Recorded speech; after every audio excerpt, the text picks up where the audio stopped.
नमस्कार, एसटीएस न्यूजमा स्वागत छ। म बिना शाही। समाचार सुरु गरौँ आजका प्रमुख प्रसंगबाट।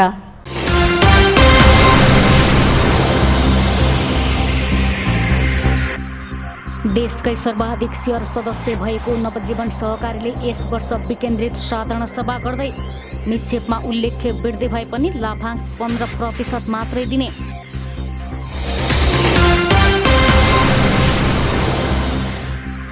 सेती अस्पतालको परीक्षणमा सुदूरपश्चिममा 76 जनामा कोरोना संक्रमण पुष्टि। धनगढीका 1 जना सिकिस्त संक्रमितलाई हवाई चार्टर्स गरी काठमाडौँ पठाइयो। दैजी छेला औद्योगिक क्षेत्र निर्माणको काम 3 महिनाभित्र सुरु गर्ने उद्योग मन्त्रीको घोषणा। कैलाली र कञ्चनपुरका विशेष आर्थिक क्षेत्र र करिडोरको अनुगमन। भीमदत्त नगरपालिका महाकाली नदीमा व्यावसायिक राफ्टिङ सञ्चालन गर्दै ओडा नम्बर 9 का दुर्गम बस्ती खल्ला मछिट्टीका बासिन्दाको जीवन फेर्ने प्रतिबद्धता।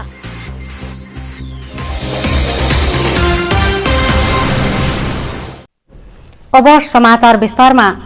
देशकै जेठो र सर्वाधिक शेयर सदस्य भएको नवजीवन सहकारी संस्थाले कोभिड-19 को जोखिमका बेला विकेन्द्रित रूपमा वार्षिक साधारण सभा गर्ने भएको छ। यसअघि संस्थाले प्रधान कार्यालयमा रहेको धनगढीमा साधारण सभा गर्दै आएको नवजीवनले यस वर्ष विभिन्न जिल्लाका 7 ठाउँलाई केन्द्र तोकी साधारण सभा सम्पन्न गर्दैछ। 22,000 जना शेयर सदस्य रहेको नवजीवन सहकारीले कैलाली, कञ्चनपुर तथा बर्दियामा गरी 60 ठाउँमा केन्द्र तोकेर वार्षिक साधारण सभा गर्ने तयारी गरेको छ। सहकारी विभागले जारी गरेको मापदण्ड र निर्देशन पालना गर्दै नवजीवनले मङ्सिर 27 गतेदेखि साधारण सभा गर्ने जनाएको छ। यसका लागि बर्दिया र कञ्चनपुरको 1 तथा कैलालीको 5 ठाउँमा केन्द्र तोकिएको छ। यी केन्द्रहरूमा मङ्सिर 29 गतेसम्म शेयर सदस्यहरूले साधारण सभामा उपस्थित भएर आफ्ना प्रतिनिधि छनौट गर्नेछन्। 7वटै इकाइबाट छनौट भएका प्रतिनिधिले मङ्सिर 30 गते धनगढीमा भेला भएर एजेन्डा पारित गर्दै साधारण सभा अन्त्य हुने नवजीवन सहकारीका अध्यक्ष चक्रबहादुर सिंहले बताउनुभयो। यो कोभिडको विषम परिस्थितिमा साधारण सभा गराउनलाई हाम्रो करिब झन्डै 22,000 पुग्न शेयर सदस्यहरू तिनीहरूलाई जमघट गराएर साधारण सभा गराउन सम्भव भएन। त्यही भएर हामीलाई मात्रै होइन कि देशभरिकै यस्ता सभा सम्मेलनको लागि भर्चुअल हिसाबले गर्ने भनेर सहकारी विभागले एउटा परिपत्र गरेको छ र हामीलाई निर्देशन पनि दिएको छ। प्रतिनिधिमूलक छनौट गरेर जस्तो यो नवजीवन सहकारी संस्थाको कार्यक्षेत्रभित्र 7वटा जति केन्द्रहरू स्थापना गर्ने, बाँसगढीदेखि लिएर हाम्रो अत्तरियासम्म धनगढी लगाएर त्यो 7वटा सेन्टरमा हामी साधारण सभाको फाइनल डे भन्दा कमसेकम 15 दिन अगावै एउटा रजिस्टर राख्छौँ। त्यहाँ सबैले हाम्रो शेयर सदस्यहरूले हाजिरी गर्छन्। तिनीहरूलाई एजेन्डा पठाइएको हुन्छ, ब्यालेन्स सिट हाम्रो पठाएको हुन्छ र त्यो एजेन्डामाथि सहमति विमति जो जे जनाउँछन् उहाँहरूले त्यसमा रेकर्ड गर्नुहुन्छ र त्यसपछि ती यहाँ हेड अफिसमा आइसकेपछि हाम्रो मुख्य कार्यालय नवजीवनकोमा आइसकेपछि हामी त्यसलाई कम्पाइल गर्ने काम गर्छौँ र ती केन्द्रबाट पनि 13 जना हामी सदस्य छौँ भने 26 जना जति प्रतिनिधि आउँछन् 1:2 गरेर र ती सल्लाहकार सबै बसेर लगभग 60-65 जनाको हाम्रो फाइनल साधारण सभा हुन्छ। कोरोनाको सङ्कटले आर्थिक गतिविधि प्रभावित भए पनि नवजीवनको निक्षेप सङ्कलनमा पनि कुनै प्रभाव परेको छैन। देशका कतिपय सहकारीहरू निक्षेप घटेर सङ्कटग्रस्त अवस्थामा समेत पुगेका छन्। विषम परिस्थितिमा पनि शेयर सदस्यको विश्वास कायम राख्न नवजीवन सफल भएको छ। कोरोना प्रभावबाट आहत भएका शेयर सदस्यलाई यस अवधिको हर्जना ब्याज मिनाहा गर्ने निर्णय नवजीवन सहकारीले गरेको छ। अर्थतन्त्र खुम्चिएकाले निक्षेप बढे पनि त्यस अनुरूप लगानीको क्षेत्र पनि विस्तार हुन सकेको छैन। कोरोनाकै कारण सिर्जित लकडाउन लगायतका कारणले ऋण असुलीमा केही कमी आएको अध्यक्ष सिंहले बताउनुभयो। विषम परिस्थितिले धेरैको आय स्रोतमै असर परेको छ। अब व्यापारीहरूको व्यापार कृषकहरूलाई असर परेको छ, सानोतिनो घरेलु उद्योग गर्नेहरूलाई पनि असर परेको छ। त्यसलाई मध्यनजर गरेर हामीले जो यो पिरियडमा सक्षम छैनन् ब्याज टाइममा तिराउन उनीहरूलाई कुनै किसिमको कारबाही नगरिकन भागा थरी गरिदिने र त्यो पिरियडको पेनाल्टी ब्याज पनि नलिने हाम्रो सदस्यहरूबाट त्यो किस्ता पनि सारिदिने र खर्जाना ब्याज पनि नलिने गरेर हामीले त्यो व्यवस्था गरेका छौँ। गत वर्ष 18% लाभांश बाँडेको नवजीवनले यस वर्ष सेयर सदस्यलाई 15% मात्रै लाभांश वितरण गर्ने भएको छ। गत साउन यता मात्रै नवजीवनमा 17 करोड रुपियाँ निक्षेप थपिएको छ। असार मसान्तमा 3 अर्ब 48 करोड रुपियाँ निक्षेप रहेको नवजीवनमा हाल त्यो बढेर 3 अर्ब 69 करोड पुगेको छ। केही दिन यता कर्जाको माग समेत वृद्धि भएको नवजीवनका महाप्रबन्धक डम्बर गुरुले बताउनुभयो। निक्षेपहरूको अहिले हाम्रो 3 अर्ब आजको दिनमा हेर्दाखेरि 3 अर्ब 69 करोड छ। जबकि हाम्रो उतमा तपाईँको के छ भने अषाढमा हामीसित कति थियो 3 अर्ब 48 करोड थियो। यो बिचमा 4 महिनामा हाम्रो झन्डै 17 करोड डिपोजिट बढ्यो। त्यसले गर्दाखेरि डिपोजिटमा हामीलाई त्यति समस्या छैन। यो हुने कारण पनि के भने हामीप्रति सरकार हाम्रो संस्थाप्रति पब्लिकको धेरै राम्रो विश्वास छ। अरूभन्दा हामीले अलिकति ब्याज पनि बढिदिएका छौँ। पब्लिकको विश्वास र हाम्रो सेयर होल्डरहरूको ठुलो विश्वास भएको हुनाले निक्षेपमा चाहिँ हामीलाई अहिले समस्या देखिएको छैन। अहिले यसो सुन्दाखेरि त अधिराज्यका कति सरकारी संस्थाहरू निक्षेप नगरेर डुब्ने अवस्थामा छन् भन्ने पनि सुनिएको छ। तर हामी निक्षेपको अवस्थामा हामी एकदमै साउन्ड छौँ। बन्दको बेला मान्छे आउनु पाएर मान्छे नआएपछि लगानी। दोस्रो कुरा मान्छे त यहाँ आउँथे हामीले जे पो गर्थ्यौँ र मालै बन्द भयो। अहिले पनि मालको हेर्नुहोस् अझै पनि के भन्छ धनीगढीलाई जम्मा सोमबार एक दिन दिएको त्यो पनि 70 जना मात्रै भन्छ दिनमा। त्यसले गर्दाखेरि स्वीकृत भएर पनि कर्जा स्वीकृत गरेर राखेर पनि यहाँ 1-1.5 महिनामा कर्जा लगानी गर्नुपर्ने अवस्था भएको हुनाले पनि यो अलिकति हाम्रो लगानी अलि भएर तैपनि अहिले चाहिँ सोचेअनुसार लगानी अब अहिले वृद्धि भइरहेको छ। त्यो बेलामा त माल बन्द, कार्यालय बन्द, आउन जाने बन्द भएको हुनाले नवजीवनलाई मात्रै होइन कि विश्वलाई भनौँ देशभरि नै सम्पूर्ण ब्याङ्किङ वित्तीय संस्थाहरूमा त्यो समस्या भएको हुनाले लगानीको अलिकति समस्या अलिकति कम भयो भनौँ।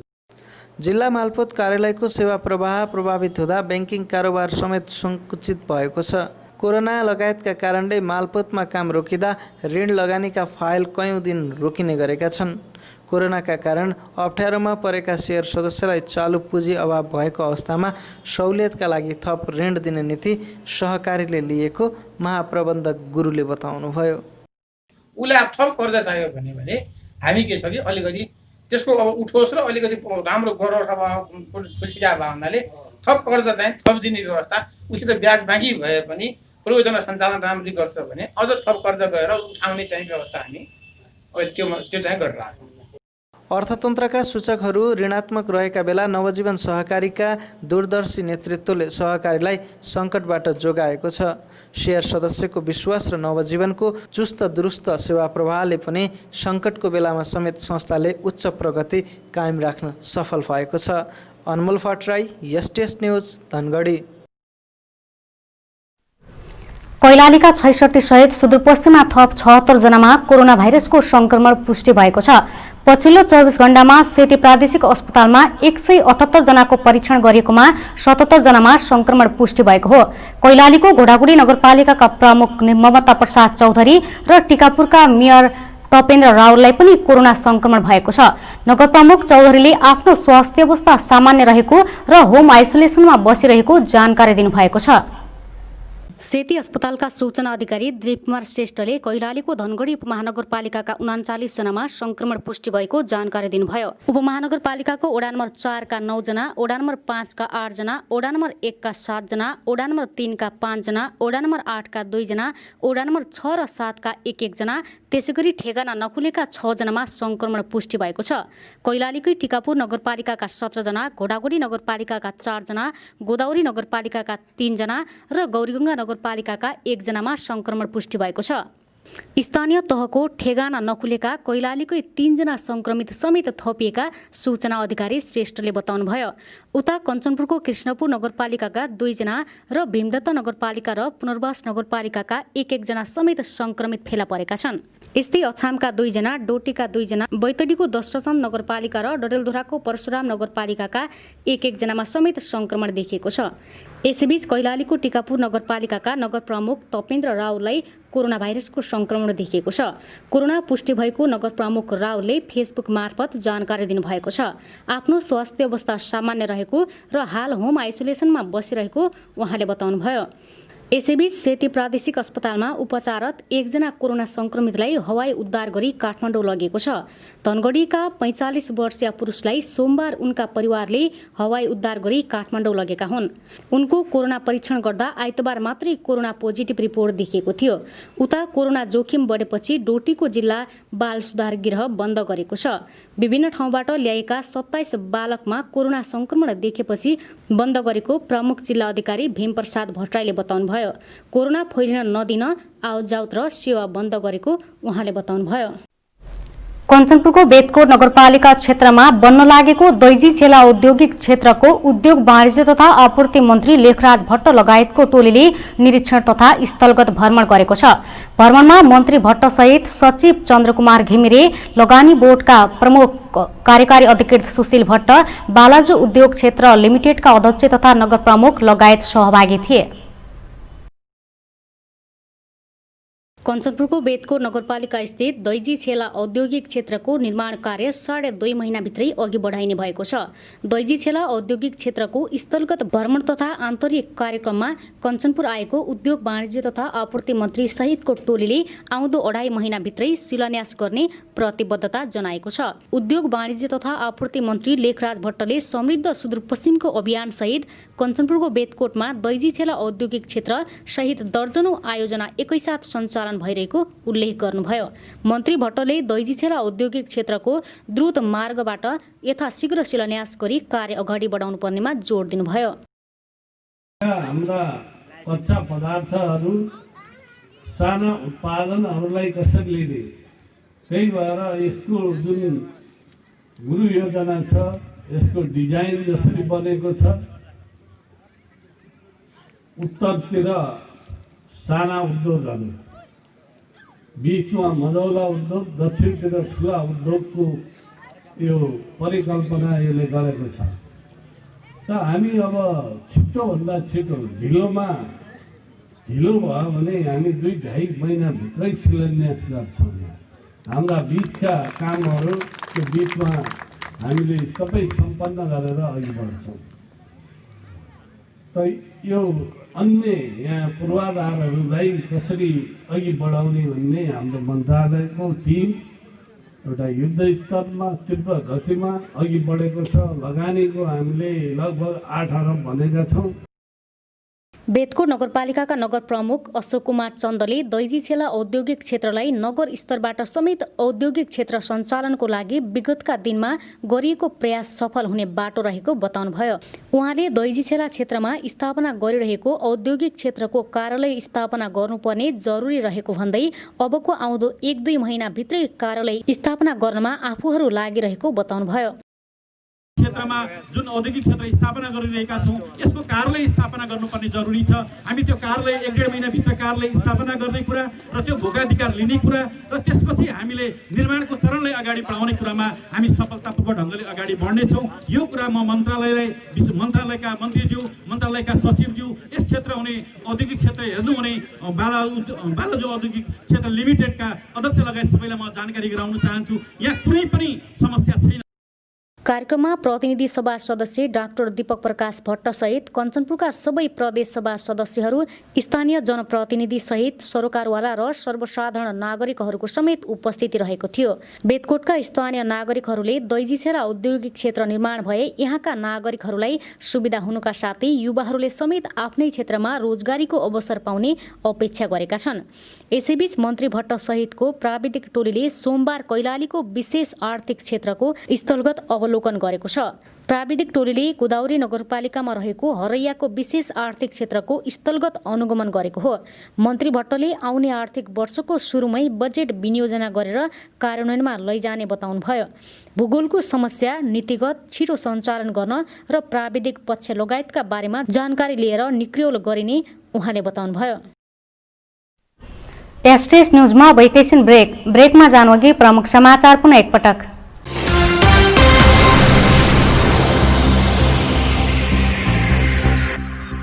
देशकै सर्वाधिक शेयर सदस्य भएको नवजीवन सहकारीले यस वर्ष विकेन्द्रित साधारण सभा गर्दै निक्षेपमा उल्लेख्य वृद्धि भए पनि लाभांश 15% मात्रै दिने।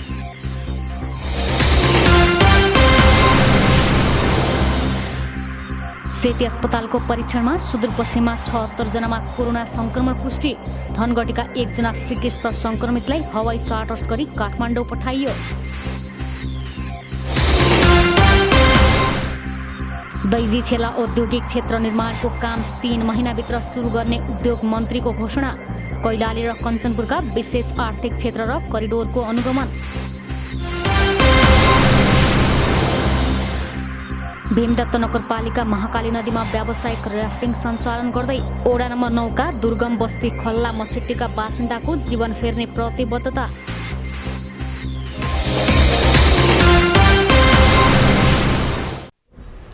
ब्रेकपछि एसटीएस न्यूजमा स्वागत छ। अब बाँकी समाचार।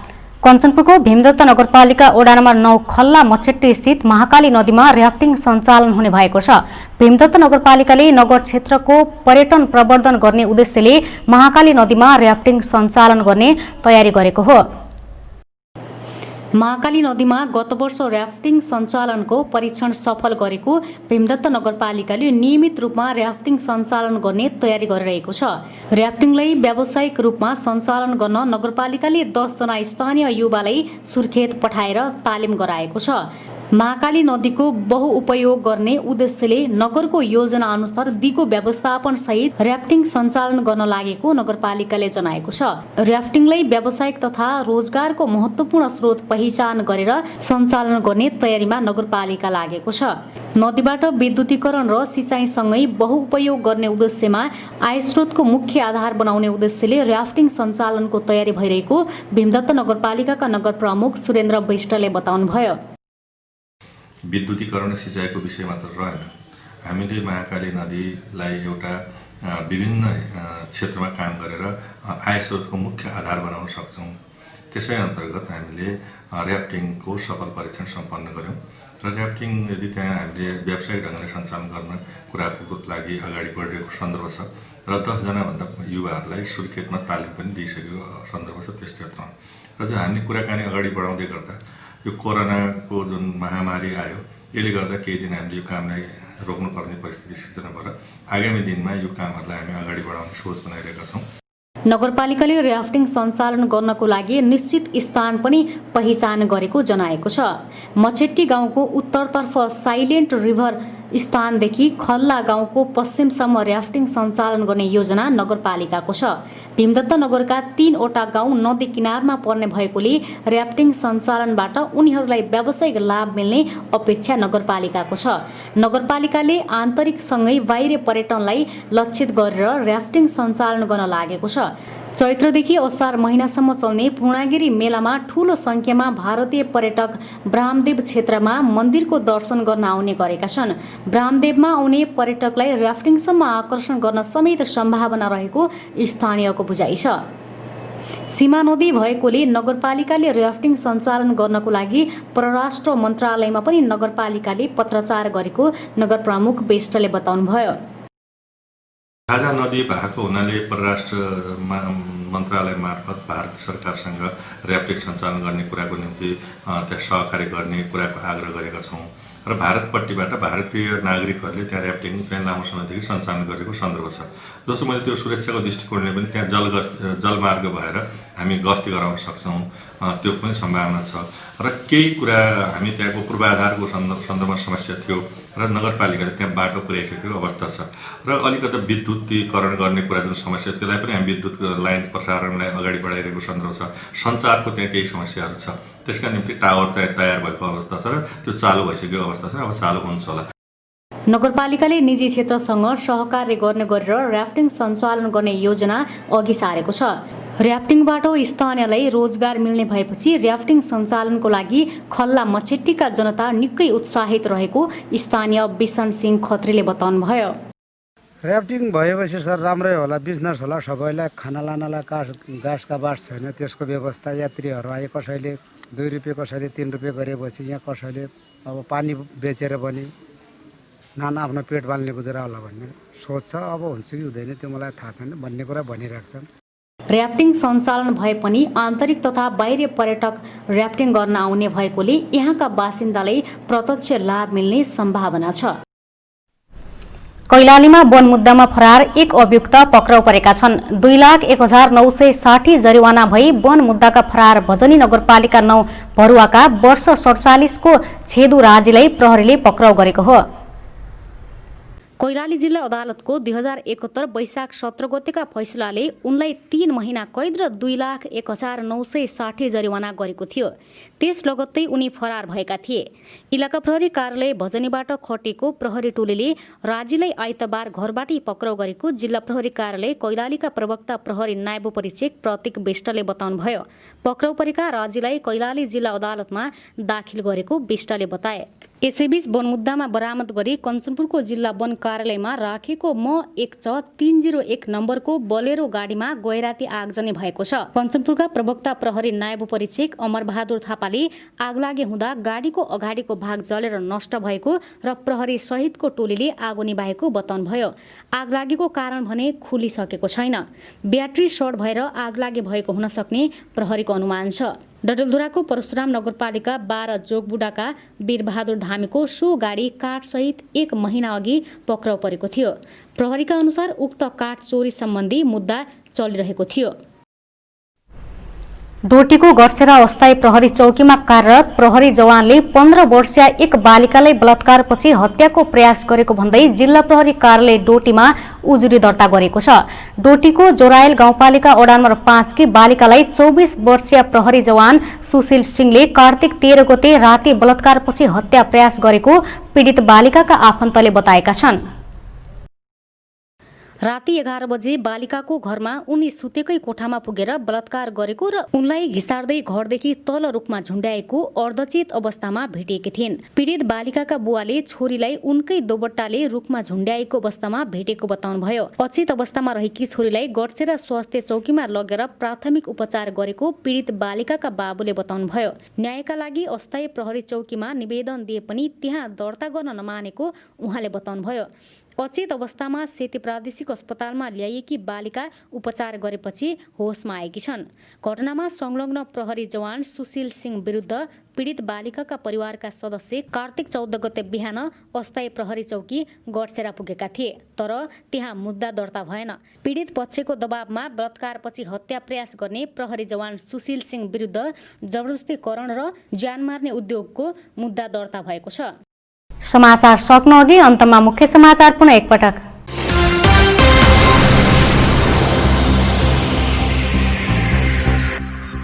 देशकै सर्वाधिक शेयर सदस्य भएको नवजीवन सहकारीले यस वर्ष विकेन्द्रित साधारण सभा गर्दै निक्षेपमा उल्लेख्य वृद्धि भए पनि लाभांश 15% मात्रै दिने।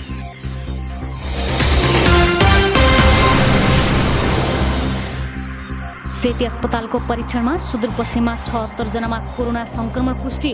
धनगढीका 1 जना सिकिस्त संक्रमितलाई हवाई चार्टर्स गरी काठमाडौँ पठाइयो। दैजी छेला औद्योगिक क्षेत्र निर्माणको काम 3 महिनाभित्र सुरु गर्ने उद्योग मन्त्रीको घोषणा। कैलाली र कञ्चनपुरका विशेष आर्थिक क्षेत्र र करिडोरको अनुगमन। भीमदत्त नगरपालिका महाकाली नदीमा व्यावसायिक ऱ्याफ्टिङ सञ्चालन गर्दै वडा नम्बर 9 का दुर्गम बस्ती खल्ला मछिट्टीका बासिन्दाको जीवन फेर्ने प्रतिबद्धता।